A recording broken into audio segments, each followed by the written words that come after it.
Greeks know their time has been running out for months, but those months have turned to weeks, to days. And with economic pressures growing, this really is the final countdown. People are worried and weary. We're very, very tired, and our future can't continue to be so ominous. They have started talking, negotiating, and then they have meetings and meetings, but they do nothing. Perhaps this week will be different. Armed with new proposals to keep Greece in the Eurozone, the left-wing Prime Minister Alexis Tsipras arrived in Brussels. So I think this is time for a substantial and viable solution that would allow Greece to come back to growth within the Eurozone with social justice and cohesion. The European Commission President said he did not know if a deal would be reached, but the body language looked positive. And it needs to be, because the stakes are high if Greece defaults.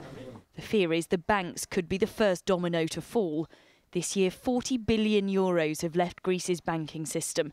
Withdrawals had been running at around 300 million euros per day, but 4 billion euros was taken out of Greek banks last week. A further billion euros was pre-ordered for today. All of us have withdrawn money, so we can have money in case of an emergency.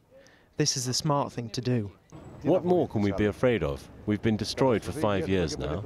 There is nothing else for us to be scared of. A run on the banks could bring capital controls to Greece, limiting the amount that can be withdrawn and taken out of the country. Tourists are being advised to take cash on holiday, but there's reassurance too. We had a similar situation in Cyprus a couple of years ago, where the Cypriots put a ban on local people taking large sums of money out of their accounts. But it didn't apply to tourists, because in effect, if you had a foreign credit card or debit card, you still were able to take out cash from a Cypriot bank up to around about 200 or 300 euros. And we suspect even if the situation were to change in Greece, you would have a similar situation. So much in Greece depends on what is agreed far away in Brussels, whether Alexis Tsipras can get the European Commission, the European Central Bank and the International Monetary Fund to help keep his country afloat.